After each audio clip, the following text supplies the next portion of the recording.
대한민국 전기 자격증 넘버원 다산에듀가 함께하는 전병칠 원장의 전기 기능사 오디오 강의. 다산에듀가 재밌는 전기 공부로 안내해 드립니다. 안녕하세요. 반갑습니다. 다산에듀의 전병칠 원장입니다. 자, 이제 전기 기능사 필기 우리가 어느덧 세 번째 과목 드디어 전기 설비에 입성하게 되었습니다. 반갑습니다. 자, 이제 전기 이론과 전기 기기까지 오시면서 여러분 때로는 상실감과 그 다음에 자괴감에 빠졌을 수도 있지만, 자, 이제 전기 설비 과목에서는 여러분의 재능을, 그 다음에 여러분의 그 즐거운 학업에 대한 즐거운 마음을 마음껏 펼치셔도 됩니다. 왜냐하면 전기 설비는 기본적으로 일단 암기 과목이긴 하지만 그렇게 어렵지 않은 암기 과목입니다. 무슨 얘기냐면은 우리가 기본적으로 평소에도 좀 많이 보았던 그런 내용들이 있고요. 그 다음에 용어 같은 것도 좀 들어봤던, 예를 들어 멀티탭이라든지 스위치 이런 것들은 들어봤잖아요. 그렇죠? 그래서 일상에서 사용하는 일상 용어들이 꽤 많이 등장을 하게 됩니다. 여러분들이 대신에 뭐 몇 미터 이러한 좀 간격이라든지 길이라든지 이러한 것들은 좀 암기를 해야 되지만 나머지 그러니까 용어에 대한 그러한 배타성은 좀 없을 것 같아요. 그러니까 여러분이 좀 즐겁게 내용을 좀 보셔도 좋을 것 같고, 늘 하던 대로 자, 무슨 학습? 그래요. 반복 학습이 가장 좋은 학습법이라는 거 말씀드리면서 시작하도록 하겠습니다. 자, 일단 전선과 배선 기구인데요. 자, 이제 전선이 무엇을 이야기하는지 여기서 이제 나타내고 있습니다. 자, 첫 번째 우리가 전선에 대해서 알아볼 거고, 그 다음에 전선의 종류와 용도, 그리고 이제 케이블이 좀 무엇인지 좀 알아볼 거고요. 그 다음에 뭐 허용 전류, 그 다음에 전선의 접속과 같은 것들 이야기를 할 거고, 그 다음에 이제 뭐 개폐기, 스위치 뭐 이런 것들 한번 같이 이야기해 보도록 하겠습니다. 일단 첫 번째 전선인데, 전선이라고 하는 것은 우리가 전류를 흐르게 하는 선이에요. 그러니까 예를 들어 뭐 철사라든지 구리라든지 이런 것도 전기를 흐르게 하지만 이런 것은 이제 도체일 뿐이고, 어쨌든 우리가 전기를 인위적으로 흐르게 하기 위해서 만든 전기 도체를, 그런 도체를 또 전기적 안전을 위해서 피복을 한 상태를 일반적으로 우리가 전선이라고 합니다. 물론 피복을 하지 않은 전선도 있어요. 나전선이라고 하는 그런 전선도 있지만, 대부분의 전선, 일상에서 사용하는 전선들은 모두 다 전기 안전을 위해서 피복이 되어 있죠. 그러면은 이러한 전선이 갖추어야 될 조건은 무엇일까요? 자, 흔히 우리가 이제 전선의 구비 조건이라고 이야기를 하게 되는데요. 첫 번째 가장 중요한 구비 조건은 도전율이 커야 된다. 즉, 전기가 잘 통해야 된다는 말이고요. 두 번째는 쉽게 끊어지지 않아야 되겠죠. 우리가 이렇게 조금 당긴다고 하더라도, 외부에서 힘을 준다고 하더라도 끊어지지 않는 기계적 강도가 있어야 되겠고요. 그 다음에 신장률이 커야 되고, 내구성이 있어야 가공이 용이할 것입니다. 그리고 비중, 무게는 어때요? 작아야 좋죠. 그 다음에 가선도 용이해야 되고요. 가격은 쌀수록 좋습니다. 그리고 구입도 당연히 쉬워야 되겠죠. 그런데 이 도체로서 가장 우리가 널리 사용하는 그러한 재료가 구리이기 때문에 가격이 너무 싸지는 않아요. 이 가격은 어쨌든 도체의 가격과 가장 큰 관계가 있게 됩니다. 전선의 우리가 구성 형태에 따라서 한 가닥으로 되어 있느냐, 여러 가닥으로 되어 있느냐로 나눌 수가 있어요. 전선을 우리가 딱 이렇게 잘라보게 되면은 안에 구리 도체가 하나 있는 것이 있고 또 여러 가닥이 있는 것이 있는데, 이렇게 한 가닥 있는 것을 우리가 단선이라고 하게 되고요. 여러 가닥이 서로 꼬여 있는 것을 연선이라고 하게 됩니다. 그런데 연선은 아무렇게나 구성되어 있는 것이 아니라 6의 배수로 증가하게 됩니다. 이 중심소선을 기준으로 했을 때 첫 번째 테두리에 6가닥, 두 번째 테두리에 12가닥, 세 번째 테두리에 18가닥, 그래서 6의 배수로 증가하게 되고요. 그래서 만약에 1층이게 되면은 총 7가닥, 2층이게 되면은 19가닥, 3층이게 되면은 37가닥이 배치가 되게 됩니다. 그리고 구리선은 경동선이라고 하는 딱딱한 선과 연동선이라고 하는 부드러운 선이 있는데, 연동선이 저항이 더 작습니다. 그래서 일반적으로 우리가 옥내에 사용하는, 건물 안에서 사용하는 선은 연동선이 되고요. 그리고 건물 밖에서 사용하는, 예를 들어 전주 위라든지 옥 외에서 사용하는 선은 기계적 강도가 큰 경동선을 사용하게 됩니다. 사실 이 건물 안에, 특히 콘크리트 벽 안 같은 데에 매입 공사되어 있는 전선들은 기계적 강도가 걸릴 걸릴 일들이 별로 없습니다. 즉 외력을 받을 일들이 별로 없게 되는 것이죠. 그래서 보통 우리가 내선에서 사용하는 것들은 전기적 그 도전성이 뛰어나지만 기계적 강도는 좀 약해도 괜찮은 그런 연동선을 사용하고 있습니다. 자, 또 전선의 이제 종류와 용도들이 있는데 일반적으로 첫 번째 절연전선과 코드, 그 다음에 뭐 다른 걸로 나눌 수가 있는데 가장 일반적으로 우리가 많이 쓰는 것이 절연전선이죠. 절연전선은 또 용도에 따라서 건물 밖에서 사용하는 옥 외용 비닐 절연전선, 이것이 이제 영문 약호로 OW라고 표기하게 됩니다. 그 다음에 인입용 비닐 절연전선 DV, 그 다음에 450, 750V 이하 염화 비닐 절연전선 IV, 이것이 예전에 이제 우리가 그냥 내연용 비닐 절연전선이라고 사용했는데 지금은 이제 450, 750V 이하 염화 비닐 절연전선이라고 사용하게 됩니다. 그 다음에 고무 절연전선은 RB 이렇게 나타나게 됩니다. 다음은 이제 케이블이 있는데 케이블은 보통 우리가 이제 옷을 두 겹 입었다고 생각을 하면 돼요. 어떻게 해요? 두 겹. 보통 우리가 이제 절연전선이 도체 한 겹의 옷을 입고 있다면 케이블은 한 겹, 그 다음에 특수 재료로 또 하나 입고 있고 혹은 옆에 있는 도선과 같이 묶은 다음에 옷을 입고 있는 거, 피복을 입고 있는 것이 바로 이런 케이블이라고 볼 수 있습니다. 역시 이런 케이블도 종류에 따라서 엄청나게 많죠. 이것이 전력용이냐 통신용이냐 뭐 이런 것에 따라서 여러 가지 나눌 수가 있게 되는데 일단 전력 케이블에서는 비닐 절연, 비닐 시스 케이블로서 VV 케이블.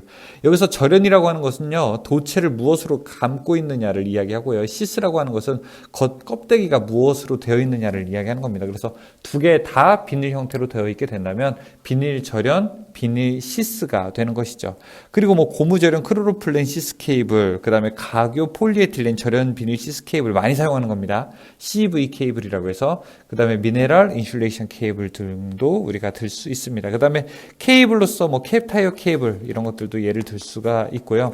뭐 다른 형태도 역시 없지는 않습니다. 종류가 근데 너무 많아요. 너무 많은데 이 기능사에서는 물어보는 것들이 제한적이기 때문에 여러분들이 이 정도 내용만 한번 듣는 것으로서도 웬만한 학습은 되게 됩니다. 우리가 이제 전선을 고를 때 아까는 이제 전선의 구비 조건이었는데요. 구비 조건을 한번 이야기한 결과 뭐 전기가 잘 통해야 된다, 가벼워야 된다, 가격이 싸야 된다, 뭐 기계적 강도가 커야 된다 이런 얘기들을 했는데 그럼 전선을 우리가 선정할 때는 어떤 요건이 있어야 될까요? 전선을 고를 때 일단 전선을 고를 때는요 당연히 허용 전류를 보고 고르는 겁니다. 우리가 여러분 예를 들어 뭐 집을 고를 때 여러분들이 만약에 어떤 집을 산다라고 하게 되면은 제일 먼저 이야기하는 것이 그 집 몇 평이야 뭐 이런 거 아니겠습니까? 얼마나 많이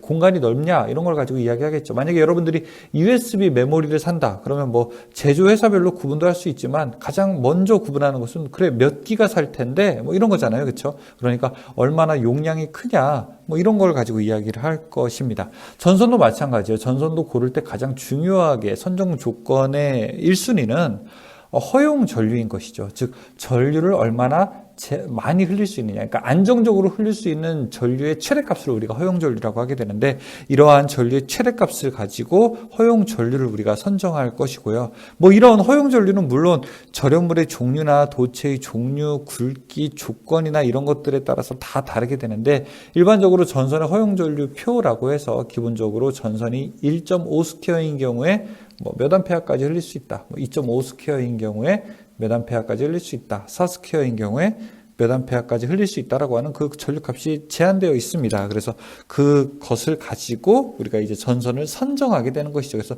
전선의 선정 조건은 허용 전류, 뭐 기계적 강도, 그 다음에 전압 강하 이런 것들로 우리가 볼 수 있어서 허, 기, 전 이렇게도 우리가 이야기하고 있습니다. 다음에 이제 전선을 사용하게 되는데 제가 지금 가지고 있는 전선의 허용 전류가 20A라고 한번 해보죠. 그런데 한번 흘리고 싶은 전류가 30A라고 하게 되면은 흘릴 수 없게 되죠. 그럼 이럴 때는 어떻게 접근을 해야 될까요? 전선 두 가닥을 병렬로 사용하는 방법도 있을 것입니다. USB 하나 가지고 용량이 부족할 때는 두 개를 사는 것과 같은 방법이죠. 자, 이렇게 전선을 병렬로 접속하게 될 때 어떤 것들을 좀 조심해야 될지 이런 것들을 보게 되면 첫 번째는 도체가 동일해야 되고요. 그 다음에 굵기도 동일해야 되고 그 다음에 길이도 동일해야 되게 됩니다. 이 얘기는 무슨 얘기냐면요. 저항이 같아야 된다는 얘기예요. 저항이라고 하는 거 R은 로 A분의 L 아닙니까? 그러니까 고유 저항, 그 다음에 굵기, 그 다음에 길이가 다 같아야 되는데 이것들이 바로 저항을 뜻하게 되는 것이죠. 그러니까 저항이 같아야지 만약에 한쪽 저항이 크게 되면은 병렬로 우리가 길을 만들었을 때 전압 강하가 다르게 되고요.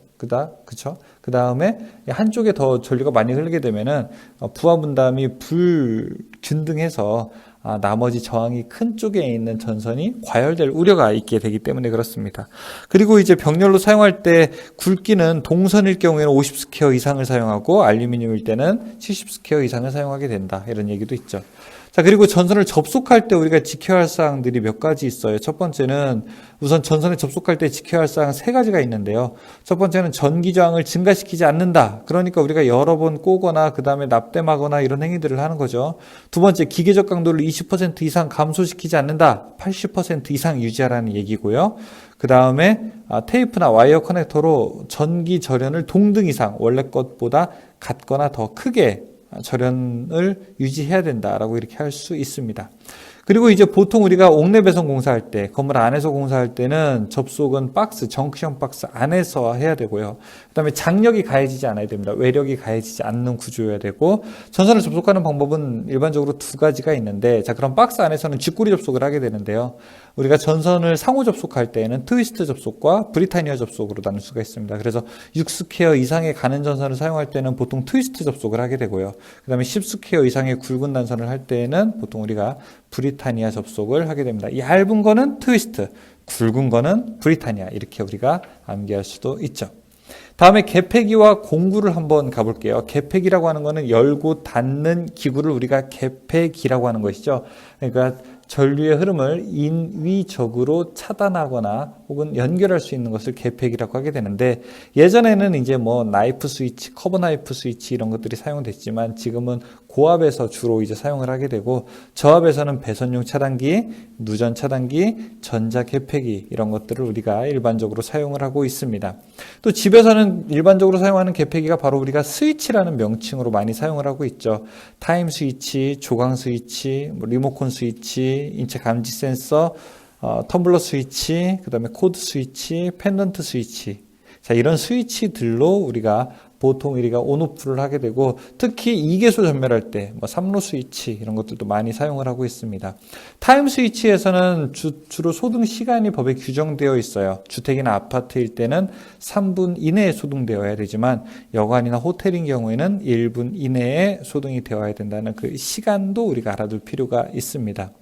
자, 또 접속 기구로서 우리가 전구 같은 거를 연결할 때 소켓을 주로 사용을 하게 되는데요. 이러한 소켓은 키 소켓, 그 다음에 키가 없는 키레스 소켓, 리셉터클 같은 것도 있고, 그 다음에 일반적으로 우리가 콘센트와 플러그를 사용을 하게 되는데, 콘센트는 구멍이 몇 개 있느냐에 따라서 2구냐 3구냐 이렇게도 나타낼 수 있고, 구멍이 아주 여러 개인 멀티탭 같은 것도 우리가 나타낼 수 있죠. 확장할 때 사용하는 거. 다음에 이제 접지 극이 있냐 없냐에 따라서 무접지 콘센트, 그 다음에 접지 극 콘센트 이렇게도 나눌 수가 있죠. 그 다음에 플러그도 마찬가지예요. 플러그도 접지 극이 있느냐 없느냐로 우리가 주로 나타내게 되고, 없는 것은 무접지 플러그, 있는 것은 접지 플러그 이렇게 우리가 부르게 됩니다. 자, 공구도 다양하게 볼 수 있는데요. 전선의 굵기를 재는 와이어 게이지, 그 다음에 길이, 바깥 지름, 안 지름, 깊이 이런 것들을 측정하는 버니어 캘리퍼스, 그 다음에 벤치, 그 다음에 전선의 피복을 벗기는 와이어 스트리퍼, 그 다음에 압착 공구인 프레셔 툴, 그 다음에 절단 공구인 클리퍼, 그 다음에 볼트나 너트를 잴 때 사용하는 스패너, 그 다음에 금속관을 구부릴 때 사용하는 밴더, 그 다음에 파이프를 자를 때 사용하는 파이프 커터, 그 다음에 오스터, 금속관에 나사를 내는 공구인 오스터 이런 것들도 볼 수 있습니다. 공구 이름은 여러분 한번 들어보신 적이 있는 것들도 있고 처음 듣는 것들도 있어요. 그런데 한번 들으면 잘 잊혀지지는 않아요. 그래서 공구 문제는 좀 쉬운데 꼭 한 문제 정도는 출제가 됩니다. 그래서 그런 출제된다는 내용 한번 잘 보시길 바라겠고, 자, 일단 기본적인 내용들은 여기서 좀 마칠게요. 그 다음에 저는 요 다음 내선 설비에서 여러분들과 함께 학습을 해보도록 하겠습니다. 수고하셨습니다. 안녕하세요. 다산에드 전병칠 원장입니다. 이번 시간에는 우리가 전기 설비 두 번째 시간인데요. 내선 설비에 대해서 알아보도록 하겠습니다. 이 내선 설비라고 하는 것은 쉽게 말해서 건물 안에서 전기 배선을 하는 건데요. 일단 전기 이 건물 안에서 배선하기 위해서는 전선을 노출하지 않고 이 전선을 보호하기 위한 다양한 배관 공사가 따라지게 됩니다. 따라서 이 배관 공사의 방법, 즉 장소에 따른 공사 방법이 무엇이 있는지 알아볼 텐데요. 대표적으로 많이 사용하고 있는 애자, 합성 수지관, 그리고 금속관 등을 한번 알아보도록 하겠습니다. 물론 이 이후에도 가요전선관이라든지 덕트 같은 것이 있는데 그거는 그 뒤에서 알아보기로 하고, 일단 내선 설비에서 여러 가지 배선 공사 방법에 대해서 알아보겠습니다. 일단 배선 공사 방법은 여러 가지 종류가 있는데, 자, 한번 쭉 나열해 보자면 애자 사용 배선, 금속관 배선, 합성 수지관 배선, 가요전선관 배선, 그리고 금속 덕트, 버스 덕트, 캡타이어 케이블, 그 캡타이어 케이블 이외에 다른 케이블 배선, 이렇게 우리가 나눌 수 있습니다. 이런 배선 공사 방법은 노출된 장소냐, 혹은 점검 가능한 응폐 장소냐, 점검 불가능한 응폐 장소냐, 혹은 옥측이나 옥외냐에 따라서 공사가 가능한 경우가 있고, 그 다음에 전압에 따라서 불가능한 경우도 이렇게 나뉘게 됩니다. 일반적으로 애자 사용 배선이라고 하게 되면은 우리가 지금은 잘 볼 수는 없는데요. 이 옥내 안에서 애자 사용 배선이라고 하게 되면은 이 조그만한 노브 애자라고 하는 것을 곳곳에다가 달고 거기에 전선을 이렇게 서로 매듭지어서 연결하는 방식입니다. 즉, 이 주먹보다 조금 사기로 되어 있는, 자, 이런 애자를 고정시킨 다음에 그곳에 전선을 엮어서 표현하는 방식이죠. 예전에 보통 이제 우리가 한옥집 같은 데다가 많이 사용을 하게 되고, 전기가 우리나라에 도입되는 초반에 많이 사용됐던 배선입니다. 이 공사가 간단하기는 하지만 상대적으로 전기 안전성이 떨어지기 때문에 조금 위험한 공사라고 할 수 있어요. 애자 사용 배선은 일단 전선을 지지하여 전선이 조영제 및 기타에 접촉할 우려가 없도록 하는 것이 원칙이고요. 자, 이런 애자는 바로 절연성, 난연성, 그리고 내수성이 있어야 되는 것이 기본적으로 애자가 갖추어야 할 구비 조건에 해당됩니다. 이 애자라고 하는 것은 조영제라고 하는 것은 건축물을 이루는 재료를 우리가 조영제라고 부르게 되는데요. 이 전선과 조영제가 기본적으로 닿지 않아야 되게 됩니다. 따라서 이 지지점 간의 간격이 서로 중요하게 되는데, 전선 상호 간에는 전선과 전선은 반드시 6cm 이상 이격되어야 되고요. 전압에 상관없이. 전선과 조영제와의 이격거리는 400V 미만일 때는 2.5cm, 그리고 400V가 넘을 때는 4.5cm 이상 이격한다라고 되어 있는 것이 나와 있습니다. 여기서 이제 이격거리에 대한 얘기가 많이 집중될 수가 있죠. 다음에 합성 수지관, 우리가 많이 사용하죠. 일반적으로 여러분들이 플라스틱 배관이라고 하게 되면 모두 다 합성 수지관입니다. 합성 수지관은 이렇게 주름져 있는 CD관이라고 하는 것도 있고요. 이게 이제 전기기능사 실기하게 되면 많이 사용하는 관인데, 그 다음에 이렇게 평평하지만 스프링을 넣어서 우리가 구부릴 수 있는 PE 전선관, 그 다음에 너무 딱딱해가지고 이거는 열을 가한 다음에 구부려야 되는 그러한 PVC 전선관이라고 나와 있습니다. PE관은 연질 비닐관이라고도 하고요. 그 다음에 딱딱한 PVC는 경질 비닐 전선관, 이렇게도 이야기할 수가 있습니다. 이러한 플라스틱 전선관은 일단 금속관이나 이런 것에 비해서는 가격이 싸고요. 시공이 용이하고 간단하죠. 절연성도 좋고요. 부식도 잘 안 되고. 그런데 일반적으로 기계적 강도가 조금 약하다, 열 같은데 조금 버티기 어렵다라고 하는 단점들도 있습니다. 따라서 합성 수지관을 시공할 때에는요, 전개된 장소나 은폐된 장소 어느 곳이라도 시공을 할 수 있지만 중량물의 압력을 받을 수 있는 곳, 혹은 심한 기계적 충격을 받는 곳, 혹은 온도 변화가 좀 심한 곳, 이런 곳에서는 사용이 적절치 않다고 할 수가 있습니다. 일반적으로 경질 비닐관 2mm 이상인 것을 사용하고요, 두께가. 그 다음에 커넥터에 접속할 때는 일단 이 박스 같은 데 연결할 때는 보통 이제 커넥터를 많이 사용을 하게 되어 있습니다. 그리고 합성 수지관끼리 서로 길이가 조금 모자랄 때는 우리가 커플링이라고 하는 것을 사용을 하게 되고요. 이때 커플링 들어갈 때는 충분하게 들어가야 되는데, 관 바깥 지름의 1.2배 정도는 들어가야 된다. 대신 만약에 접착제 같은 걸 사용하게 되면은 0.8배 이상 들어가면 된다라고 이야기할 수 있습니다. 이 애자 사용 공사는 지점의 간격이 최대 2m거든요. 그런데 합성수지관은 1.5m입니다. 즉 1.5m 이내마다 새들로 고정을 해줘야 되게 되고요. 여러분들이 만약에 PVC 배관을 저기 전기 자재 파는 곳에서 사게 된다면 한 개의 길이가 약 4m로 되어 있습니다. 따라서 내가 공사를 한 7m 정도 해야 되는데 라고 하게 된다면 여러분들이 가서 두 개를 사면 되겠죠. 합성수지관이든 금속관이든 다 공통적으로 들어가야 될 것 중에서 또 중요한 거 하나가 배관 안에서는 절대 전선의 접속점을 만들지 않는다라고 되어 있고요. 10스퀘어를 초과할 때는 반드시 전선은 단선이 아니라 연선을 사용해야 된다라고 하는 것도 기억해 주시기 바라겠습니다.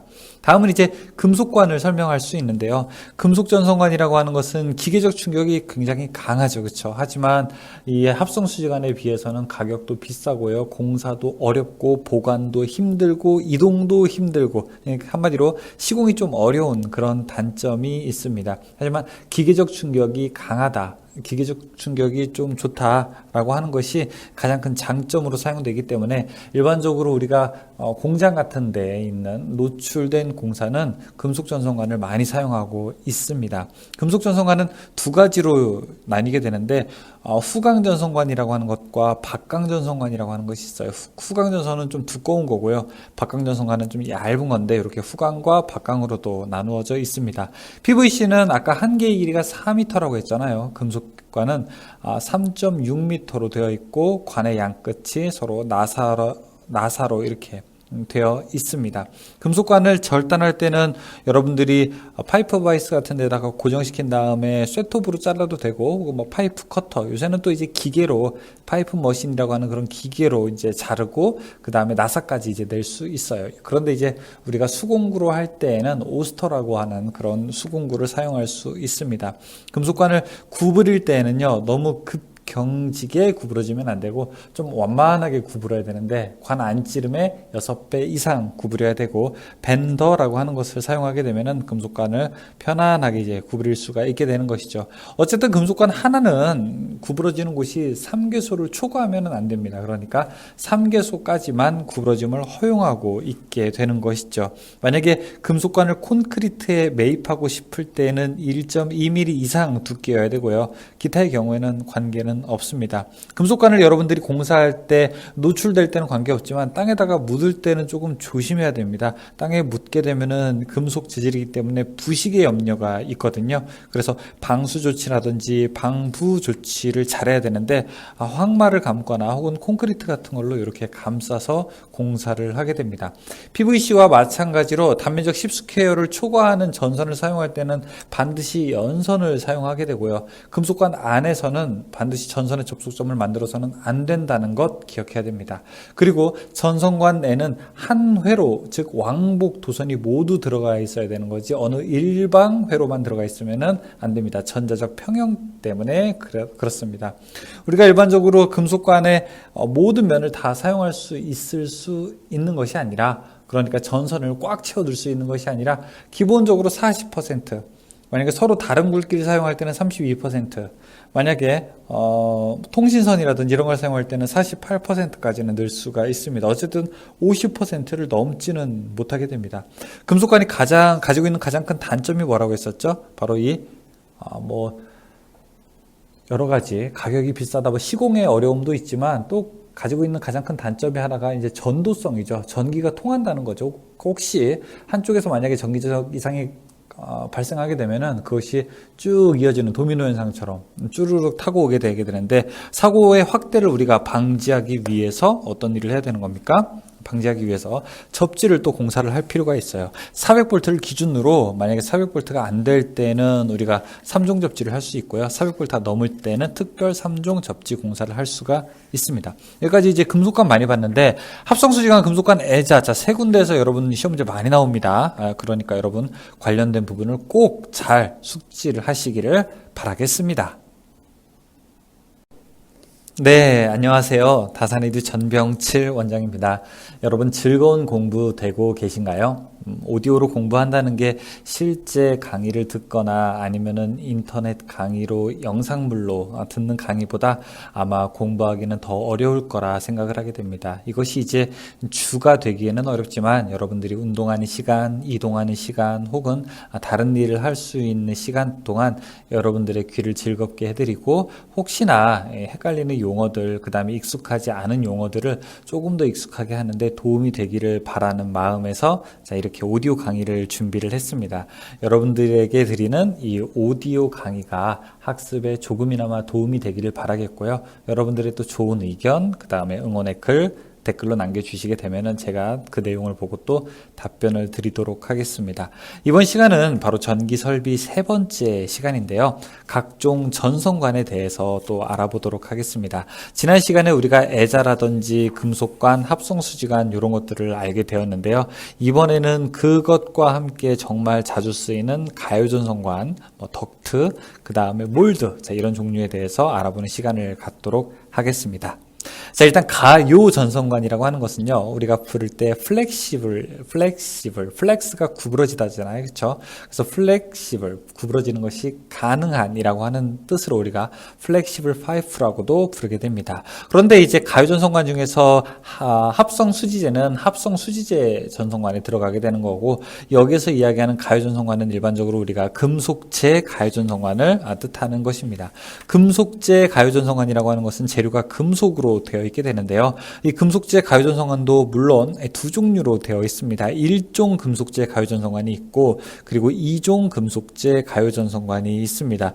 1종 금속재 가요전선관이라고 하는 것은 파산 연강대를 이렇게 나선형으로 감게 되는 거고요. 그 다음에 2종이라고 하는 것은 파이버를 조합해서 감아서 만든 것입니다. 그래서 미끈하고 기밀성, 내열성, 내습성, 기계적 강도가 아주 우수한 이런 것들을 우리가 그 2종 금속재 가요전선관이라고 부르게 됩니다.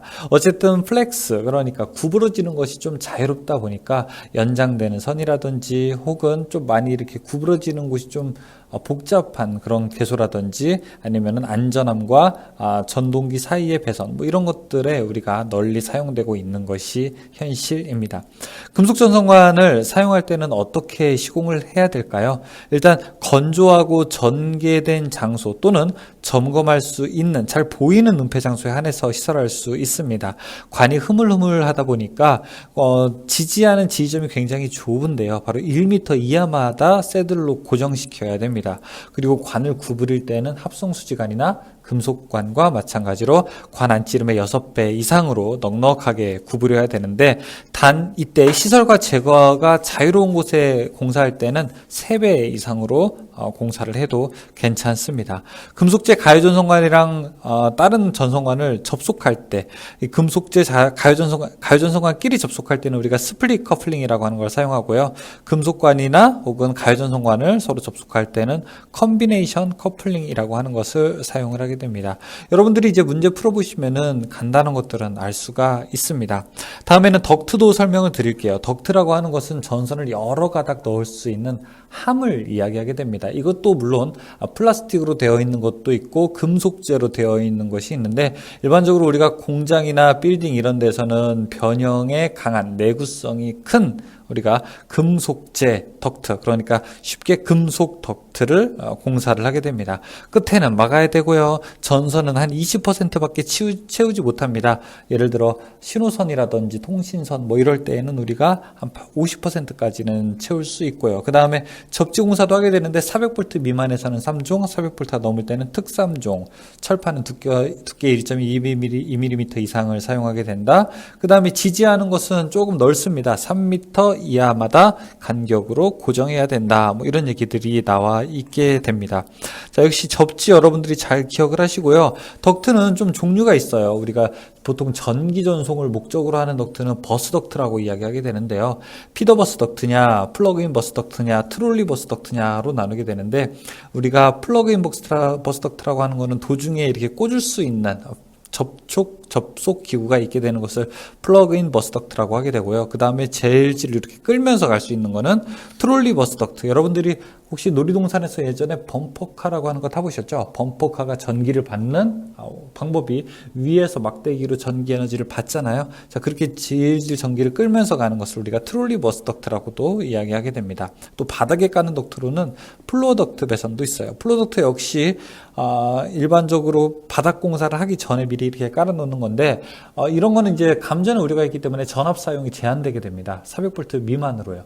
그러니까 400V 이하가 되니까, 미만이 되니까, 만약에 플로덕트에서 하는 접지가 몇 종이냐라고 하게 되면은 플로덕트는 그냥 당연히 3종 들어가게 되는 겁니다. 400V 미만이니까요. 그 다음에 우리가 아파트 주차장이라든지 아니면 큰 마트 같은 데 보게 되면은 이 조명으로 덕트 공사를 한 곳을 볼 수가 있는데, 그런 거는 우리가 이제 라이팅 덕트라고 이야기하게 됩니다. 라이팅 덕트의 지지점도 물어보게 되는데, 라이팅 덕트의 지지점은 2m 이하마다 공사를 하도록 되어 있습니다. 다음에 이제 우리가 흔히 얘기하는 쫄대라는 거 들어보셨어요? 자, 이런 거 우리가 많이 이야기하는데, 자, 이런 것을 우리가 몰드라고 이야기하게 됩니다. 몰드. 혹은 이제 전선을 또 쉽게 배선하는 방법 중에 그 자체가 배관인 케이블도 예를 들 수 있죠. 보통 옥내에서 사용하는 거는 저압 배선용 케이블이죠. 근데 케이블 같은 경우에는요, 다른 전선은 배관을 넣은 다음에 그 안에다 전선을 또 집어넣어야 되는데, 케이블은 그냥 스스로 깔게 되면 끝나기 때문에 시공 간단하니까 빌딩이나 공장이나 뭐 변전소, 가정 여러 곳에서도 우리가 케이블을 많이 사용을 하고 있습니다. 이 저압 배선용 케이블은요, 비닐, 클로로플랜, 폴리에틸렌 이런 외장 케이블 등이 있고요. 그 다음에 캡타이어 케이블이라고 하는 것도 있습니다. 자, 두 가지 종류 모두, 자, 일단 곡률 반지름은 6배 이상인데, 만약에 단심일 때에는 8배 이상으로 하게 되고요. 자, 일단 케이블의 지점 간의 거리는 2m로 하고 있습니다. 그런데 여기서 캡타이어 케이블일 때는 1m가 되게 됩니다. 원래 케이블은 몇 미터? 2m인데 캡타이어 케이블은 몇 미터? 1m가 되는 것입니다. 다음에 이제 몰드 같은 경우에는 가장 소용량으로 사용하는 거, 이것이 뭐 정식 배선이라고 하기에는 좀 공사 방법이라고 하기에는 조금 좀 모자란 부분이 있죠. 일단 합성수지 몰드 배선에는 당연히 절연전선 사용해야 되고요. 역시 금속관, PVC관, 덕트처럼 그 전선의 접속점을 배관 내에서는 절대 만들어서는 안 되겠죠. 400V 미만으로 사용해야 되고요. 그 다음에 몰드는 홈의 폭 및 깊이가 3.5cm 이하여야 되고, 두께는 2mm 이상의 것으로 해야 됩니다. 그리고 지점 간의 간격은 찍찍이 테이프를 붙여서 사용하는 경우도 있지만, 그렇지 않을 때는 약 40에서 50cm로 우리가 지점을 만들어주게 됩니다. 또 금속 몰드 배선도 공사를 할 수가 있는데요. 금속 몰드인 경우에는 약간 합성 수치제도 있고 금속 몰드도 있게 되는데, 역시 똑같은 우리가 내용을 가질 수 있는데, 좀 특이한 거는 1종 금속 몰드에는 전선을 10본 이하로 해야 된다. 2종 금속 몰드에 전선을 넣을 때는 총 단면적 20% 이하로 한다. 금속 몰드는 지점 간의 거리를 1.5m 이하로 한다라고 하는 것이 일반적인 합성수지 몰드와 조금 다른 점입니다. 일반적으로 예전에 한 4, 5년 전만 하더라도 몰드 관련된 거는 공사에 안 나왔어요. 몰드는 그냥 뭐 간접적으로 하는 거지 그렇게 비중을 두지는 않았는데요. 최근에는 또 몰드에 대한 것이 하나, 두 개 정도 이렇게 좀 물어보게 됩니다. 물론 이제 1년에 한두 번 정도, 그러니까 시험 2번 보게 되면 한 번 정도 이렇게 출제가 되게 되니까 아예 여러분들이 무시할 수 있을 정도는 안 됩니다. 자, 지금부터 이제 강의가 오늘 강의 빼고 앞으로 한 6번 정도가 6번 정도 좀 남은 걸로 우리가 보이네요. 나머지도 암기하는 것이 좀 많이 있고 여러분들이 생소한 것이 많이 있지만, 이 강의를 듣는 것처럼 반복하고 그 다음에 자꾸 되뇌이게 되면은 내가 모르는 사이에 내 지식이 된다는 그런 믿음 가지시고요. 여러분들 앞으로 더 재밌는 공부 되시길 바라겠습니다. 저는 다산의 뒤에 전병칠 원장이었습니다. 네, 안녕하세요. 반갑습니다. 다산의 뒤에 전병칠 원장입니다. 이번 시간에는 전기 설비 그 4번째 시간인데요. 특수 장소와 시설에 대해서 알아보도록 하겠습니다. 자, 한마디로 어떤 내용이냐면은, 여러분들이 전기 공사를 하러 갔는데 그곳이 그냥 일반적인 장소가 아닐 때 우리가 유의해야 될 그런 사항들에 대해서 배우는 오늘 내용입니다. 예를 들어 여러분 친구가 전등을 하나 달아달라고 이렇게 연락이 왔다고 해보죠. 그러면 일반적인 곳에서는 우리가 전등을 하나 달면은 그냥 공사가 어렵지 않기 때문에 자, 제가 전등을 하나 달러 갔습니다. 그런데 친구가 부탁한 장소로 가보니까 예를 들어 그곳이 주유소였다고 생각을 해보죠. 와. 아니면은 화약 창고, 와. 아니면은 가스 충전소 이런 곳이라고 하게 되면은 우리가 그냥 일반적인 방법으로 전기 공사를 하게 되면 안 된다라고 하는 것을 직감적으로 알 수가 있죠. 혹시나 내가 조금이라도 잘못하게 되면은 그것이 큰 사고라든지 큰 피해로 갈 수 있기 때문에 전기 공사를 할 때 조금 더 고민하면서 작업을 해야 될 것입니다. 바로 그러한 맥락에서 이번에 이제 특수 장소들, 시설, 자, 어떤 곳에서 우리가 무엇을 조심해야 될지 이런 것들을 한번 고려해 보도록 하겠습니다. 하나 먼저 기억해야 둘 것은 뭐냐면요. 여러분, 일반적이지 않은 곳, 어려운 곳에서는 전기 공사에 대한 규정이 더 강화된다. 그것만 기억하시면 됩니다. 어떻게 된다고요? 더 강화된다. 그러니까 자, 이러이러한 것만 써라 라고 그렇게 지정을 하게 되는 것입니다. 첫 번째, 먼지가 많은 장소 한번 보게 될게요. 먼지는 그런데 크게 우리가 세 가지로 구분을 하게 됩니다. 첫 번째는 폭연성 분진, 그러니까 폭발하는 곳이 있고요. 두 번째는 가연성 분진, 이제 불에 타는 그런 먼지가 있고요. 세 번째는 그냥 그 이외의 장소, 이렇게 우리가 나타낼 수 있습니다. 그 이외의 장소에서는 대부분의 전기 공사 방법이 모두 다 사용되기 때문에 크게 문제는 없어요. 그런데 폭연성 분진이나 가연성 분진일 때는 조금 조심해야 되겠죠. 폭연성 분진이라고 하는 것은 폭발할 우려가 있는 장소입니다. 자, 이런 곳에서는 우리가 금속관 그리고 케이블 공사가 가능한데, 이 케이블이라고 하는 것은 일반적으로 CD 케이블이랑 그 다음에 캡타일 케이블 이런 것이 아니라 우리가 특수 용도로 되어 있는 케이블만을 뜻하게 됩니다. 그리고 패킹 등을 사용해서 먼지 등의 침입을 방지하고요. 이 박스랑 배관을 조일 때에는 5턱 이상, 우리가 왜 PT병 같은 거 보게 되면 뚜껑이랑 본체를 연결하는 그 나사산이 있잖아요. 그렇죠? 일종의 그런 나사산이 5개 이상의 GM 나사로 접속을 해야 된다고 되어 있습니다. 자, 그리고 전동기에 접속할 때에는 우리가 방폭형 플렉시블 피팅을 사용하게 됩니다. 가연성 분진이 있는 곳에서는요, 우리가 소맥분, 전분, 유황 이런 거 다 가연성 먼지라고 합니다. 자, 이런 것이 발화원이 돼서 폭발할 우려가 있는 장소를 뜻하고요. 자, 이런 공사일 때는 우리가 기억하세요. 합, 금, 캐. 뭐라고요? 합, 금, 캐. 자, 제가 본문에서도 여러 번 강조하게 되는데, 합성 수지관, 금속관, 그리고 케이블 공사 세 가지가 가능하게 됩니다. 좀 어려운 곳 이야기 나오게 되면은 가능한 것은 합, 금, 캐라고 기억하시면 돼요. 아까 폭연성 분진 나왔죠. 거기서 가능한 거는 금속관이에요. 금속관. 하나만 골라라 라고, 가능한 것 하나만 골라라 라고 하게 되면은 금속관이고요. 가능하지 않은 게 무엇이냐라고 하면은 합, 금, 캐가 아닌 거를 고르면 되게 됩니다. 그리고 폭연성 분진, 가연성 분진 이외의 곳에서는 대부분의 공사가 허용이 되게 됩니다. 다음에 가연성 가스가 존재하는 곳 한번 볼까요? 가연성 가스가 존재하는 곳은 역시 불이 붙을 가스이기 때문에 이거는 폭연성 분진과 사실은 같은 공사 방법으로 해야 됩니다. 그렇다면 이제 가연성 가스가 존재하는 곳도 가능한 것은 바로 금속관 공사가 되는 것입니다. 다음에 위험물 한번 이야기해 볼게요. 위험물이라고 하는 거는 셀룰로이드, 성냥, 석유 뭐 이런 거, 타기 쉬운 위험물질을 제조하거나 저장하는 장소, 이런 곳을 우리가 위험물이 있는 공사라고 하게 되고, 자, 여기에는 삼총사 합, 금, 캐만 가능하게 됩니다. 자, 그리고 화약류를 저장하는 장소에서는요, 일반적으로 화약을 저장하는 곳에서는 전기 시설은 하지 않는 것이 원칙입니다. 그런데 우리가 조명 설비만은 가능하게 돼요. 백열 전등 그리고 형광 등을 위한 전기 설비만 가능하게 됩니다. 자, 그리고 저압 옥내 배선 공사 방법은 폭연성 분진 또는 화약류 분말에 존재하는 곳의 시설 방법과 같게 우리가 잘 지켜야 되고요. 여기서 이제 전압 제한이 오게 되는데, 화약류를 저장하는 곳에서는 전로의 대지 전압이 300V 이하로 되어야 됩니다. 그래서 우리가 화약총이 300원이다 그렇게 외웠었는데요. 화약류 저장하는 곳에서는 대지 전압이 300V 이하. 자, 그리고 전폐형 개폐기에서 화약류 저장 장소의 인입구까지에는 노출하면 안 돼요. 그리고 케이블을 사용해서 작업하게 됩니다. 케이블을 사용해서 지중으로 공사를 하여야 한다. 이렇게 나와 있게 됩니다.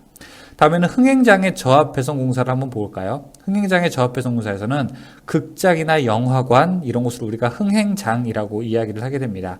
흥행장의 사용 전압은 400V 미만이고요. 그러니까 우리가 삼상 380V도 사용할 수 있다는 거죠. 무대마루 밑이나 오케스트라 박스, 영사실 이런 곳에서는 각각의 전용 개폐기 및 과전류 차단기를 시설해야 한다고 나와 있습니다. 원래 이런 것들이 각각의 시설하는 것이 법이 더 약화되는 걸까요? 더 강화되는 걸까요? 그렇죠. 법이 더 강화되는 것이죠. 자, 그리고 전기 울타리를 시설하는 곳, 우리가 짐승이 침입하거나 아니면 탈출하는 것을 방지하기 위해서 자, 전기 펄스 신호를 줘서 전기 자극을 주는 것을 전기 울타리라고 하게 되는데요. 이거는 물론 이제 나전선으로 되어 있죠. 그래서 꼭 지켜야 할 사항들이 많은데 사용자라면 반드시 250V 미만이어야 하고요. 사람이 보기 쉬운 곳에 꼭 위험 표시를 해둬야 됩니다. 그리고 사용 전선은 4스퀘어 이상의 경동선을 사용하고 전선과 기둥의 이격거리 2.5cm 이상, 전선과 수목과의 이격거리는 30cm 이상으로 우리가 떨어뜨려야 되겠습니다. 교통신호등일 때는요, 교통신호등 220V까지 사용할 수 있어요. 즉, 사용전압은 300V 이하이고요. 사용 전선은 2.5스퀘어 이상의 연동선이나 케이블을 사용하게 됩니다. 교통신호등 인하선은 지표상 2.5m 이상이어야 되고요. 교통신호등 회로의 도로상 높이는 6m 이상, 그리고 횡단보도교, 안테나, 가공전선 등 다른 시설물과의 이격거리는 60cm 이상이어야 됩니다. 소세력 회로라고 해서 일반적으로 큰 전기를 쓰는 것이 아니라 우리가 뭐 초인종 같은 거, 그쵸?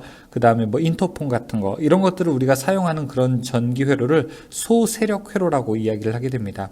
이런 소세력 회로는 반드시 2차 측이 60V 이하인 절연 변압기를 사용해야 되고요. 전선은 코드, 캡타이어 케이블, 그리고 이제 케이블을 사용하게 됩니다.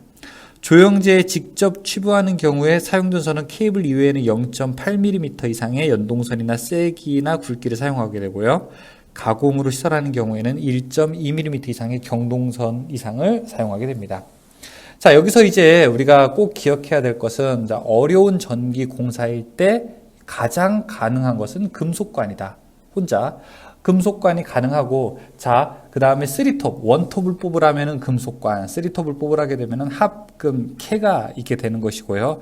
화약은 300V 미만이 돼야 되고, 그 다음에 원칙적으로 조명만 가능하게 되고, 그 다음에 케이블을 사용해서 지중선로로 해야 된다. 흥행장 400V고, 그 다음에 전기 울타리인 경우에는 사용전압 250V 이하, 그리고 전선과 수목과 이격거리 30cm 이상이어야 된다. 교통신호등은 그리고 300V이다 라고 하는 거 여러분들이 기억해 두시기 바라겠습니다.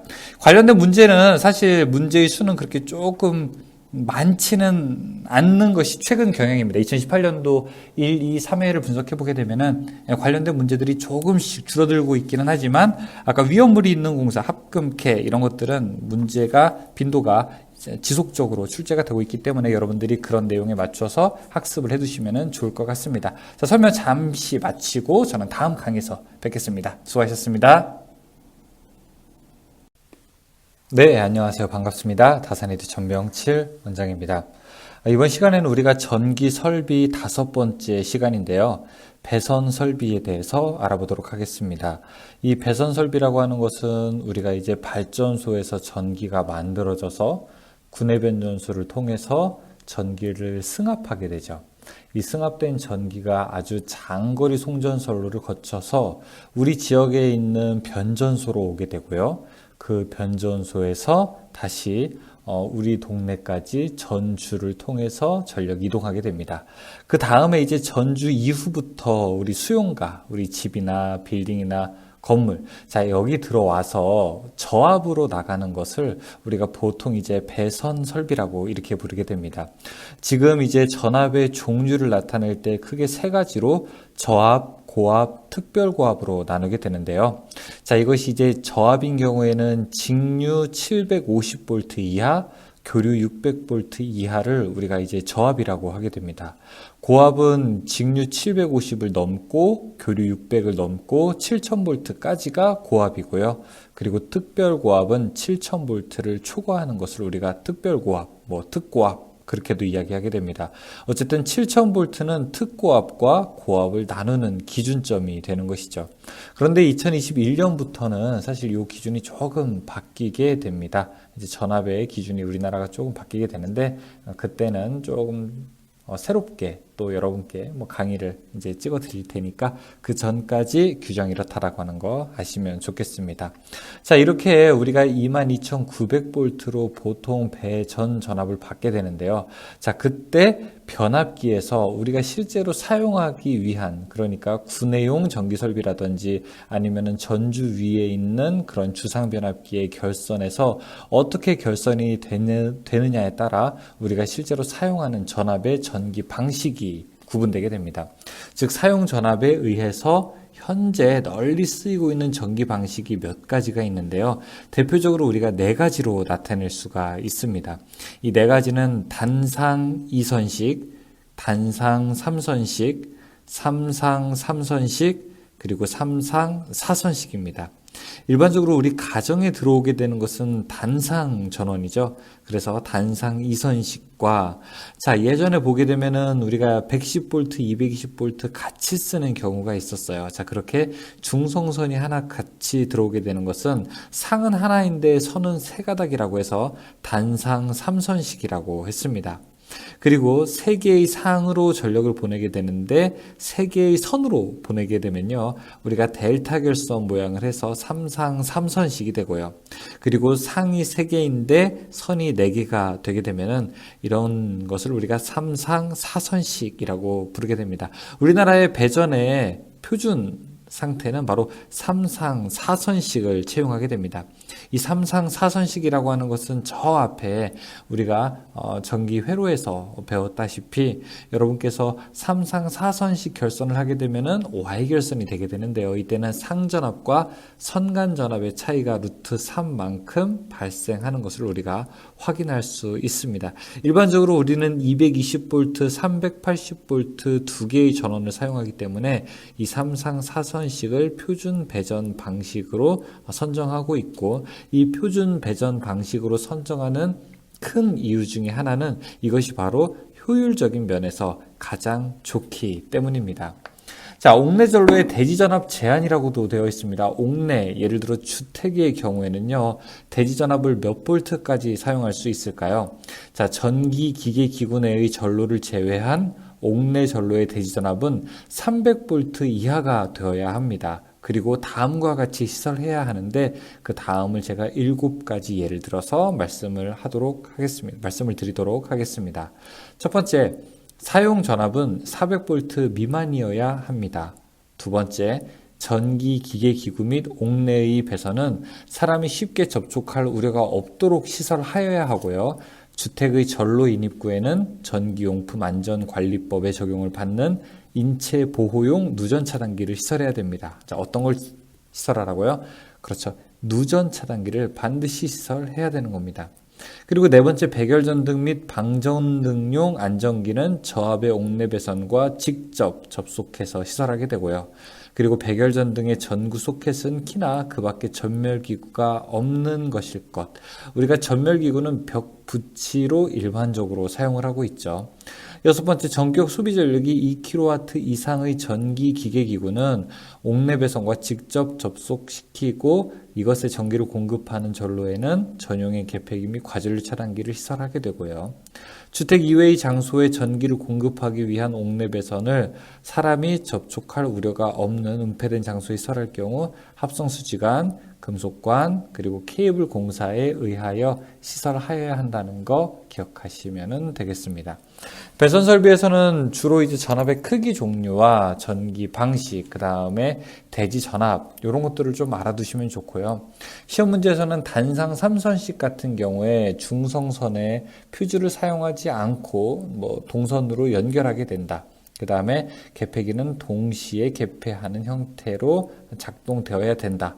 장점은 단상 3선식과 삼상 4선식의 경우에는 우리가 서로 다른 두 가지 전원을 얻을 수 있다라고 하는 것이 일반적으로 가장 큰 장점에 해당되겠죠. 자, 설명 간단하게 마치고요. 저는 다음 강의에서 뵙겠습니다. 수고하셨습니다. 안녕하세요. 반갑습니다. 다산이대 전병칠 원장입니다. 이번 시간은 전기 설비 제 6번째 시간이 되겠는데요. 이번에는 주로 우리가 회로, 보호 이런 차원에서 공부를 한번 해보도록 할게요. 그 첫 번째 접지, 두 번째 절연, 세 번째 전로의 보호 순서대로 우리가 공부를 해보도록 하겠습니다. 일단 첫 번째는 접지입니다. 접지라고 하는 것은 무엇일까요? 말 그대로 땅과 접하게 되는 건데요.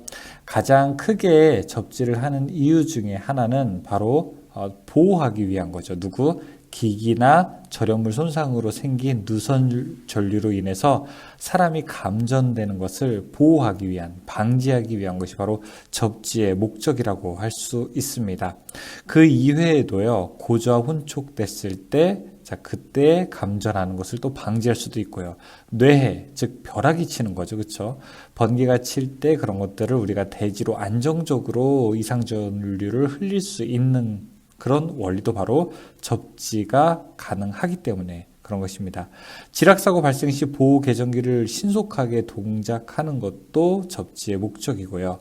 그 다음에 전로의 이상 고전압 발생 시 대지전압 상승을 억제하는 것도 접지공사의 목적입니다. 자, 그러니까 만약에 접지공사의 목적이 무엇이냐라고 묻게 된다면 우리 전기 기능사 공부에서는 감전의 방지다라고 이야기하는 것이 첫 번째 이유가 되는 것입니다. 이런 접지공사의 종류는 여러 가지가 있습니다. 자, 현재가 2018년도인데요.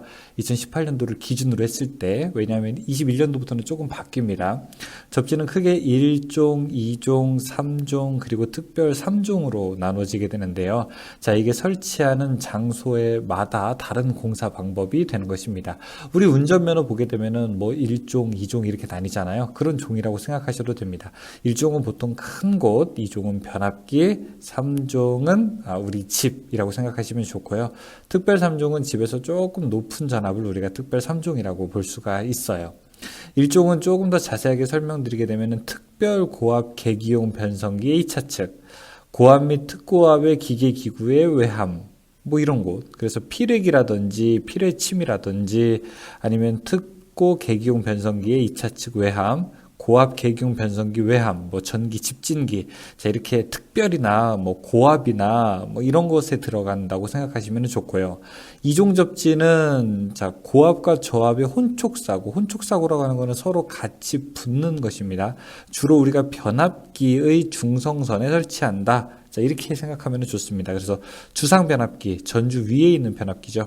주상변압기의 2차 측, 그리고 특고압 및 고압을 저압으로 변성하는 변압기의 2차 측, 수용 장소 인입구 추가 접지, 이런 곳에 우리가 2종 접지 공사를 하게 됩니다. 3종 접지 공사는요, 우리 가정에서 일어나는 대부분의 공사가 이 3종 접지입니다. 400V 미만의 저압 기계기구, 그 다음에 고압 계기용 변성기 2차 측, 네온 변압기, 여기에 공사하는 것이 3종입니다. 그런데 저압인데도 불구하고 400V가 넘는다. 즉 400에서 600V 정도 된다라고 하게 된다면 이때는 특별 3종 접지 공사를 하게 됩니다. 그래서 400V 이상의 저압 기기구나 그 다음에 풀용 수중 조명이 있을 때에는 우리가 특별 제3종 접지 공사를 하게 됩니다.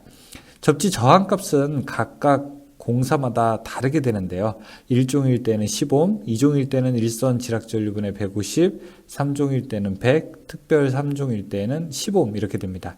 접지선의 최소 굵기도 역시 1종일 때는 가장 큰 6, 그리고 2종일 때는 물론 이제 경우에 따라 다르게 되는데 일단 기준은 16이고요. 그 다음에 3종은 2.5, 그 다음에 특별 제3종은 2.5가 됩니다. 이렇게 접지 공사를 하게 될 때 우리가 방법도 지켜야 됩니다. 접지흙을 땅에다가 묻을 때는 땅에 조금만 묻어서는 되지 않겠죠. 아주 깊숙이 묻어야 되는데요. 바로 75cm 이상 깊이 매설하게 되고요. 또 지하 75cm부터 지표상 2m까지 우리의 이제 머리 끝 부분까지는 혹시 사람이 닿을 수 있는 염려가 있기 때문에 합성 수지관이나 이와 동등 이상의 절연 효력 및 강도를 가지는 몰드로 덮어야 되는 것입니다. 그리고 접지극에서 지표상 60cm까지 접지선 부분은 절연전선, 캡타이어 케이블 또는 케이블을 사용해야 합니다. 그리고 만약에 이 전주에 따라서 접지선을 매설하게 되었는데 이 전주가 철주라고 하게 되면은 혹시 전기적 이상이 다시 대지로부터 철주로 올라올 수가 있게 되는 것이죠. 그래서 만약에 철주일 때, 그런 금속체일 때는요, 접지극을 1m 이상 이격하여서 공사를 하게 됩니다. 수도관을 접지극으로도 사용할 수 있게 되는데요. 그런데 이때 수도관은 대지와의 전기 저항이 3옴 이하일 때만 접지극으로 사용을 할 수가 있습니다. 다음에는 우리가 절연을 이야기할 수 있습니다. 자, 절연은 충분히 되어야 되겠죠. 우리가 사용하는 전선의 경우에는요, 절연체로 충분히 덮여 있어야 우리가 전기적으로 안전하게 전선을 만질 수 있게 되는 것입니다. 절연이 잘 되었느냐, 절연이 잘 안 되었느냐. 절연이 잘 안 되게 되면은 누전이라고 하는 게 발생하는데요. 물이 새는 것을 우리가 누수라고 하듯이 전기가 새는 것을 누전이라고 부르게 됩니다. 따라서 전기가 잘 밖으로 새지 않도록 혹은 인체로부터 혹은 기기를 보호하기 위해서 충분히 절연이 되어야 되는데, 그 절연의 저항값은 이론적으로는 무한대일수록 가장 좋지만 실용적으로는 무한대가 될 수 없기 때문에 우리가 그 하한 값을 정해놓고 있습니다. 400V 미만일 때는요, 만약에 대지전압 150V 이하를 사용하게 된다. 예를 들어 110V를 사용하게 된다. 그럴 때에는 절연저항 값은 0.1메가옴, 즉 10만 옴보다 커야 되고요. 대지전압이 만약에 150에서 300V를 사용하게 될 때는요, 우리가 일반적으로 220V 사용하니까 이 안에 들어가겠네요. 그때는 0.2메가옴 이상이어야 됩니다. 300에서 400V를 사용할 때는 0.3메가옴이 넘어야 하고요. 400V일 때는 우리가 0.4메가옴이 넘어야 됩니다. 자, 이렇게 시험을 하는 것을 우리가 절연 내력 시험이라고 하는 것이 있습니다. 얼마나 절연을 잘 버티느냐. 이거는 전로와 대지 간에 연속해서 10분간 전압을 가한 다음에 시험하는 거고요. 이것을 우리가 10분 동안 한다고 해서 10분간 시험, 이런 얘기도 하고 있습니다. 전선로의 내압 시험이라고 하는 거 나오게 되는데, 하나 기억해 둘 것은요, 우리 배전 전압이 22,900V거든요. 그때 시험 전압은 0.92배로 한다. 이런 거 이제 보시게 되면 좋습니다. 전로를 보호할 때, 즉 전등, 전열기, 전동기 등 부하에 전기를 공급할 때는 과전류로 인하여 사람에 대한 감전이나 기계 기구에 손상이 생기지 않도록 우리가 전로 보호용 개폐기, 과전류 차단기, 누전 차단기 이런 거 설치해야 되겠죠. 그렇죠? 자, 어떤 것이 있냐면은 첫 번째는 저압 개폐기라고 하는 거. 우리가 이제 보통 배선용 차단기라고 하는 거 있어야 되는데요. 부하 전류를 차단할 필요가 있는 곳이나 인입구나 기타 고장, 점검 등으로 인하여 전류를 차단할 필요가 있는 곳, 퓨즈의 전원 측 이런 데는 우리가 저압 개폐기를 설하게 됩니다. 그리고 누전 차단기, 누전됐을 때 동작하는 것은요, 주로 습기가 있는 곳이나 인체를 보호해야 될 곳에 반드시 설치를 해야 됩니다. 사용전압이 60V를 초과할 때, 그리고 주택의 옥내에 설하는 대전압 150V 초과, 그리고 300V 이하일 때 저압전로 인입구에는요, 반드시 이 누전 차단기를 설치하도록 되어 있죠. 그리고 습기가 많은 장소, 욕실이라든지 혹은 물을 다룬다든지 그런 곳에는 또 우리가 누전 차단기를 설치하도록 되어 있습니다.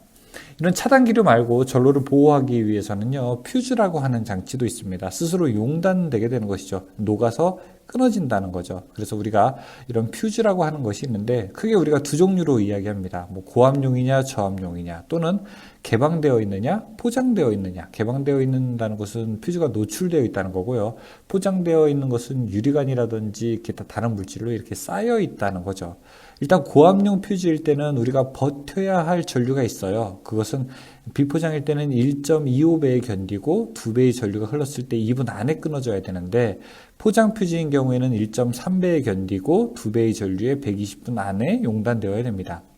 저압용 퓨즈인 경우에는요, 우리가 1.1배까지는 견뎌야 됩니다. 즉 110%까지는 견뎌야 하고요. 200%, 즉 2배의 전류가 흘렀을 때는 용량에 따라 조금 끊어지는 시간이 달라요. 30A 이하일 때는 2분 안에 끊어져야 되고요. 30에서 60일 때는 4분 안에 끊어져야 되고, 자, 이렇게 끊어지는 시간이 각각 다르게 됩니다.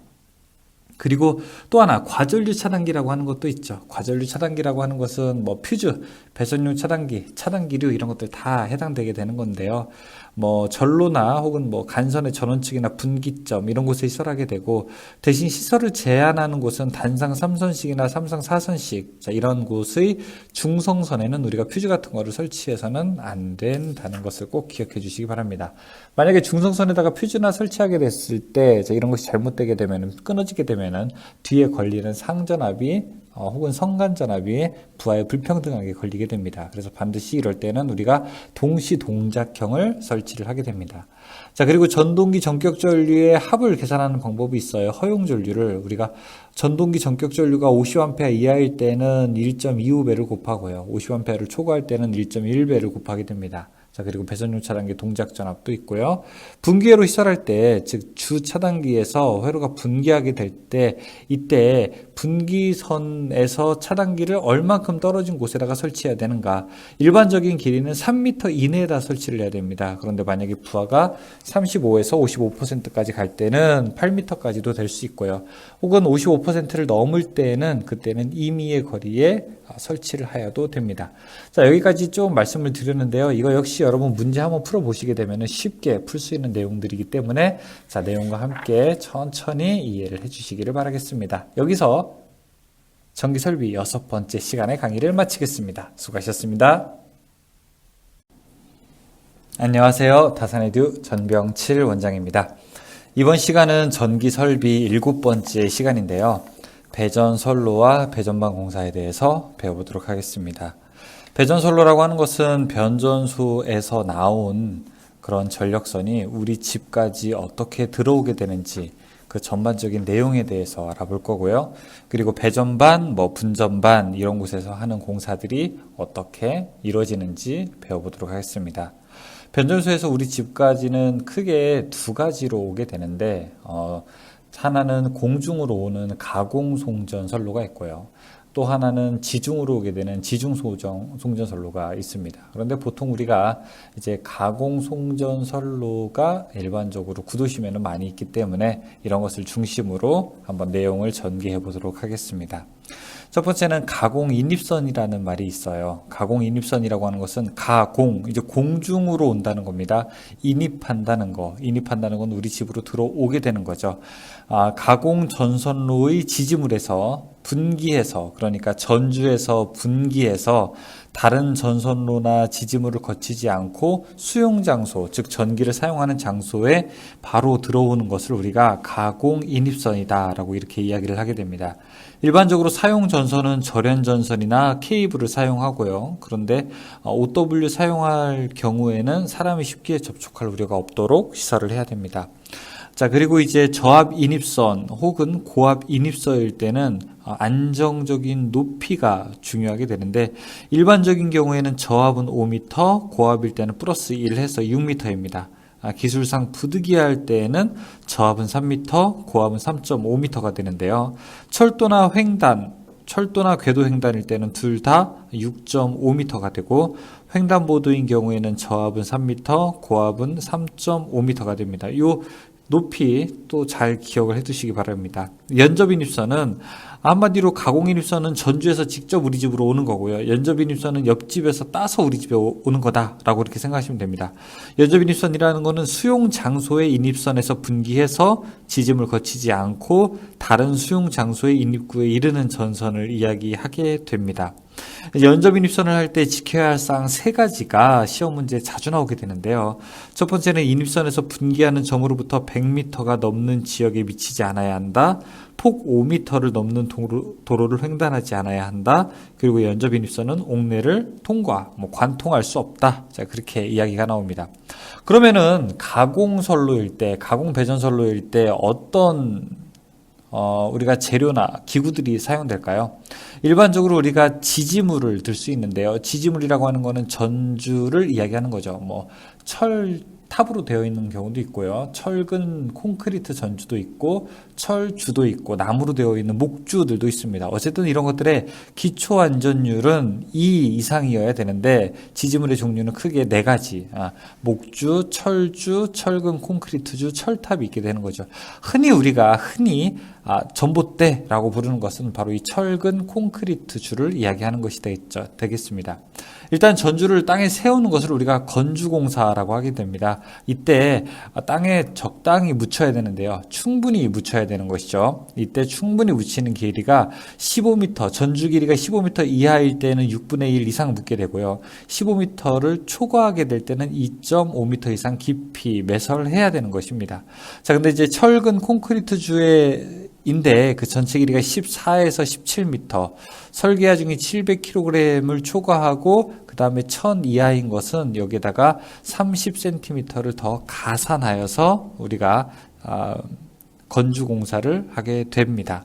딱 이제 건주, 땅에다가 전주를 세우게 되면은 그 주변에 부속물들을 붙여야 되겠죠. 그런 것들을 우리가 장식한다고 해서 장주 공사라고 부르게 됩니다. 뭐 완금이나 애자 이런 것들을 장치하게 되는 건데요. 자, 이럴 때 우리가 장치하게 될 때 여러 가지 뭐 밴드 이런 것들이 있게 되는데 암타이라고 하는 것도 있고 암타이 밴드, 암밴드, 지선을 고정하는 지선 밴드가 있고, 자, 우리가 변압기를 고정하는 그런 밴드도 있습니다. 그런 걸 우리가 행거 밴드라고 합니다. 주상변압기가 전주를 이렇게 끌어안고 있는 그림처럼 만드는 밴드를 우리가 행거 밴드라고 이용을 하게 됩니다. 일반적으로 배전기구에서 가장 중요한 것이 무엇이냐라고 하면은 바로 변압기, 즉 주상변압기라고 할 수 있게 되는데요. 주상변압기는 1차 측에다가는 프라이머리 컷아웃 스위치 COS를 놓고요. 그 다음에 2차 측에는 캐치 홀더를 설치해서 뭐 과부하 보호나 그 다음에 고장 시 수리가 용이하게끔 하게 됩니다. 또 2차 측 단자에는 이종 접지를 하게 되는 것이죠.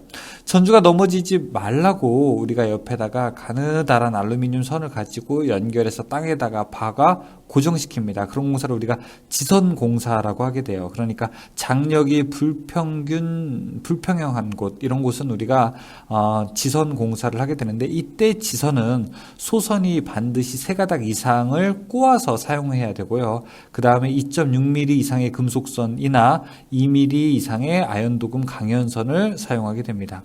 그리고 이제 반드시 끝에 앵커라고 하는 콘크리트 블록을 넣어서 사용을 하게 되고, 지선의 중간에는 전기적 이상이 파급되는 것을 방지하기 위해서 지선해자라고 하는 거, 5계자, 뭐 9형해자라고도 부르게 되는데, 이런 지선해자를 설치하게 됩니다.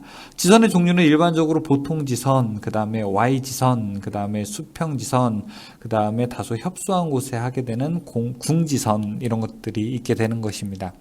자, 우리가 가공전선로에서 또 알아두어야 할 것은 뭐 여러 가지가 있게 되는데, 역시 고압 저압 및 고압 가공전선의 높이예요.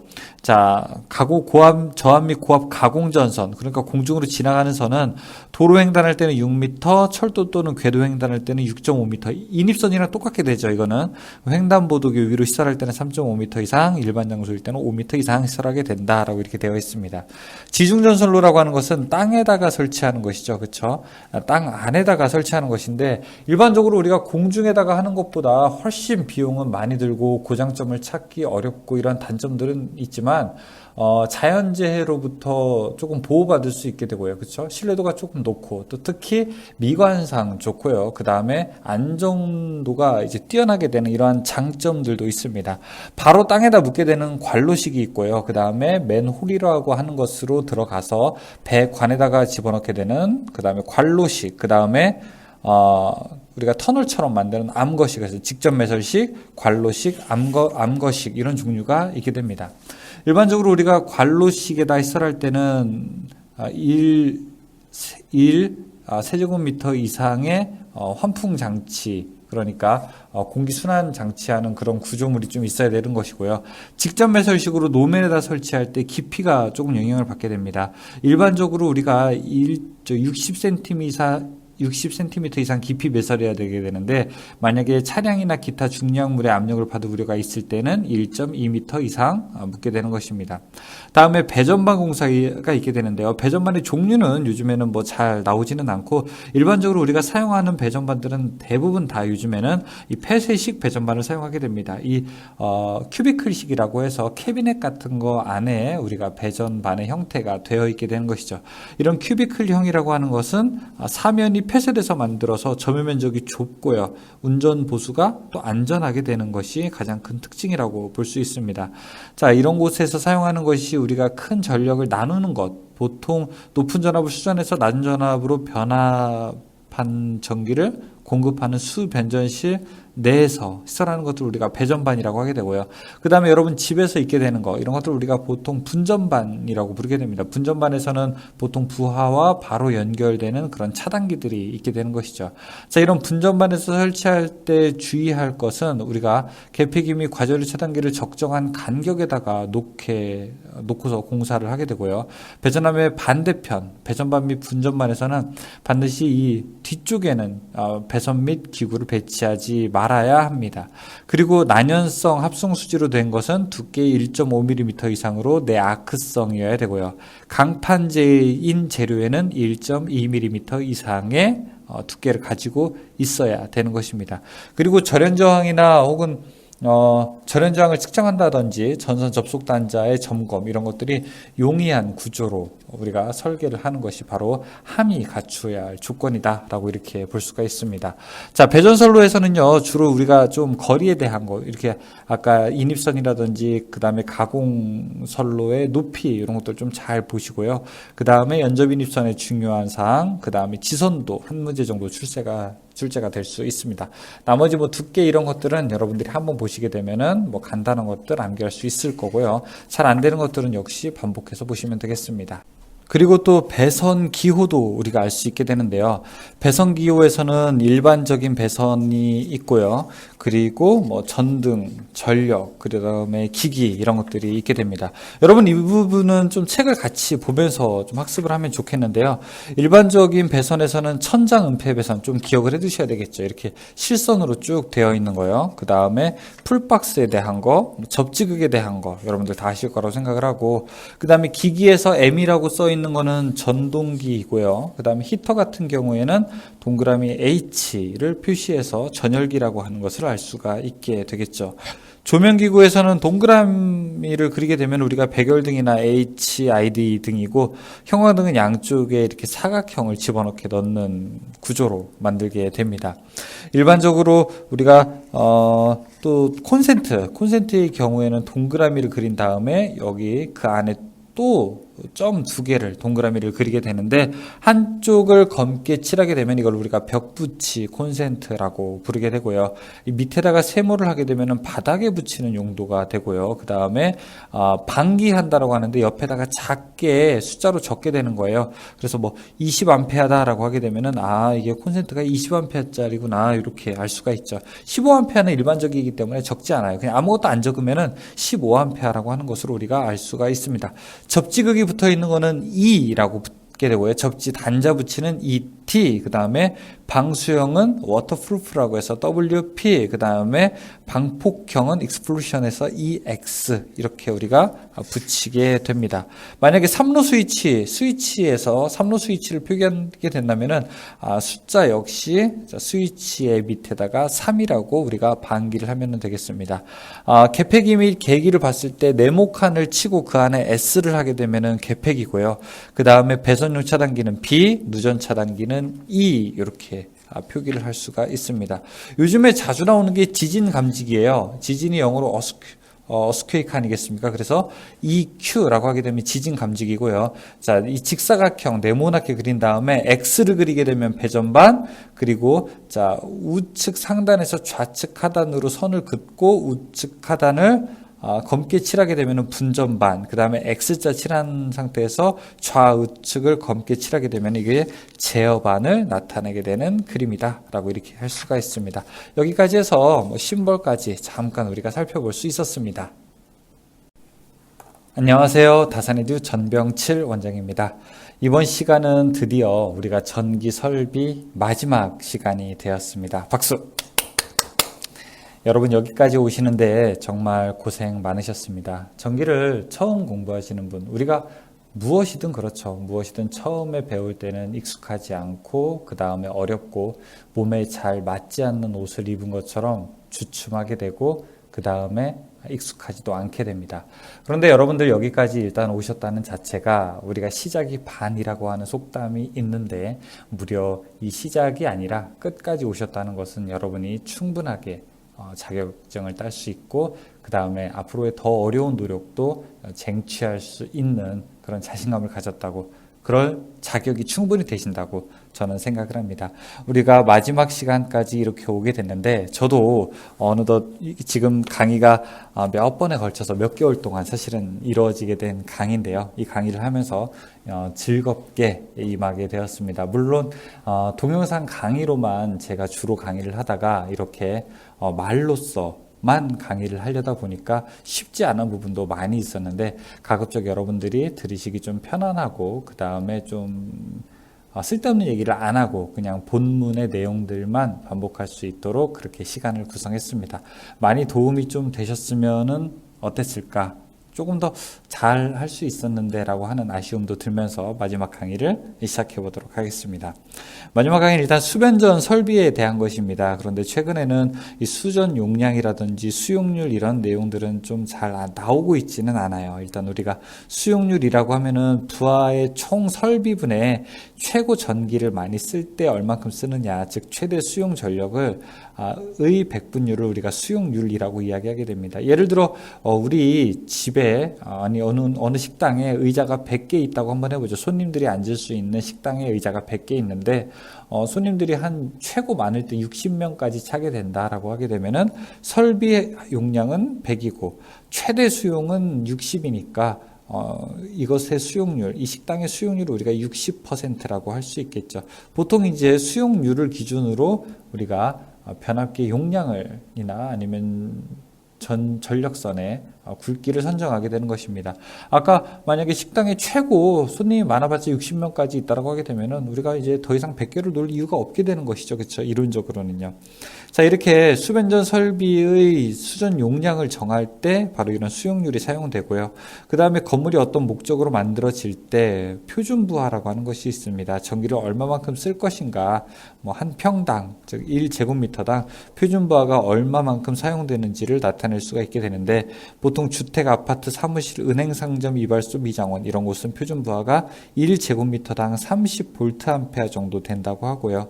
그 다음에 교회나 극장, 영화관 이런 곳들은 주로 전기세를 많이 사용하지 않아요. 조명 정도 빼고는 크게 없지 않습니까? 그렇죠? 이런 거는 우리가 표준부하를 1제곱미터당 10V로 놓게 됩니다. 그 다음에 전기를 개폐하는 개폐 장치들이 있게 되는데 가스 절연 부하 개폐기, 그 다음에 자동 선로 구분 개폐기, 자동 재폐로 차단기, 자동 고장 구간 개폐기 등이 있고요. 자동 부하 전환 개폐기 이런 것들이 개폐 장치로서 배전 설비에서 전력 차단 그리고 전력 공급을 담당하게 됩니다. 그리고 계기용 변압기는 PT라고 하는 것이 있고 CT라고 하는 것이 있죠. 저 앞에 우리가 변압기, 전기기기 변압기 할 때 배우게 되는데 계기용 변압기를 우리가 PT라고 하고 그 다음에 계기용 변류기를 CT. 자, 이것이 두 개 같이 들어있는 거를 전력 수급용 계기용 변성기라고 해서 MOF다라고 이렇게 이야기를 하고 있습니다. 또 지락사고 시 지락전류를 검출하는 것으로 지락계전기와 조합하여 차단기를 차단시키는 영상변류기 즉 ZCT도 있게 되죠. 다음에는 차단기 있게 되는데요. 차단기라고 하는 것은 온 오프를 할 때, 즉 개로와 폐로를 할 때 반드시 그 접점에서 아크, 불꽃이 발생을 하게 됩니다. 이 불꽃을 어떻게 소자시킬 거냐, 즉 소호시킬 거냐, 어떻게 끌 거냐에 따라서 그 매질에 따라서 종류를 여러 개 나눌 수 있게 되는데요. 기중 차단기는 공기로서 차단하게 되는 것인데 이거는 A10이라고 이렇게 부르게 됩니다. 그런데 공기를 따르게 가공하는 것이 아니라 그냥 공기 중에서 차단하는 것을 기중 차단기라고 하게 됩니다. 여러분 집에 있는 배선용 차단기가 바로 기중 차단기에 속하게 되는 거고요. 다음에 기름을 넣어서 끄자, 유입 차단기. 진공 상태로 끄자, 그러면 진공 차단기. 다음에 공기, 압축 공기를 이용해서 끄자라고 하게 되면은 공기 차단기.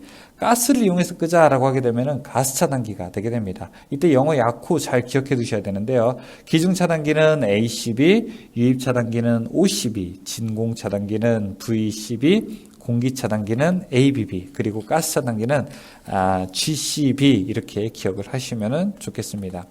다음에 이제 조명이 들어갈 수가 있겠죠. 조명도 한 2번 시험 보게 되면 한 번 정도 조명도 출제 범위 안에 들어가는데 시험 문제가 아주 안 나오는 것은 아닙니다.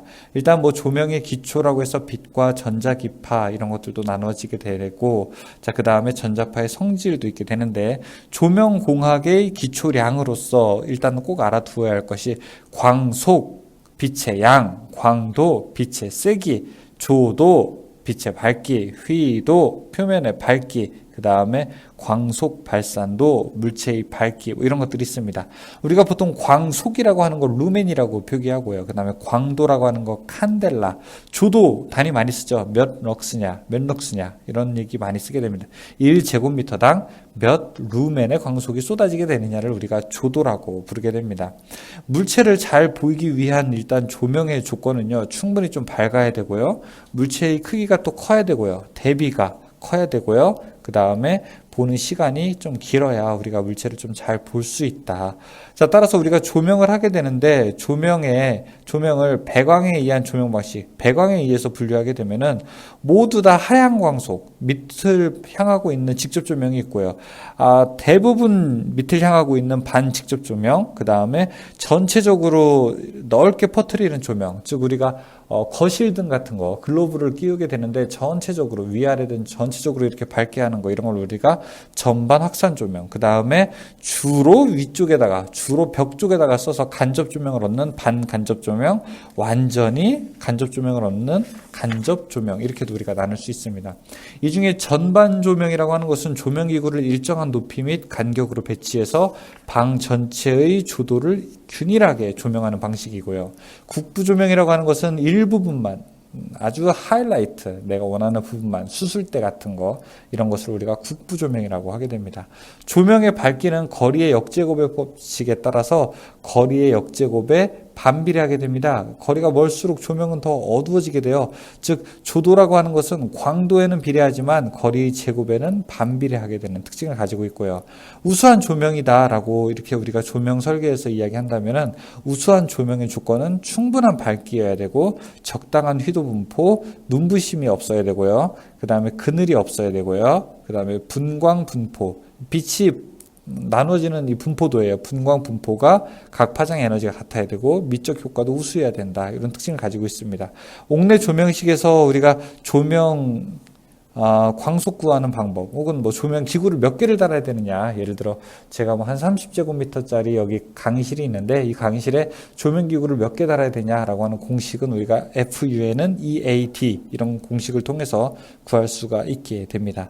또 룸 인덱스라고 해서 방의 지수를 나타내는 실지수라고 하게 되는데요. 분자는 가로, 세로, 폭과 그 다음에 길이를 곱하게 되는 거고, 밑에 분모는 광원의 작업면상 높이 h에다가 괄호 열고 폭 더하기 길이를 괄호 닫고 계산하게 되면은 우리가 실지수라고 하는 것을 구할 수 있게 됩니다. 이 조명에서도 문제가 출제되는 게 있으니까 여러분들이 잘 보시고서 문제를 풀어주시기 바라겠습니다. 자, 저는 여기서 2018, 2019년도를 대비하는 전기기능사 필기 정규반 오디오 강의를 마치도록 하겠습니다. 여기까지 오시느라 정말 고생 많으셨고요. 여러분들도 한 번 듣고 두 번 듣고 반복해서 듣다 보면은 전기 기능사뿐만이 아니라 전기 기초에 대한 학습 능력을 충분히 갖추시게 되어서 나중에 전기 산업기사, 전기기사, 전기기술사, 전기기능장까지 쉽게 공부할 수 있다고 생각을 하고 있습니다. 여러분 끝까지 힘내시고 저희 다산에듀도 여러분과 늘 함께 하겠습니다. 감사합니다. 저는 다산에듀의 전병칠 원장이었습니다.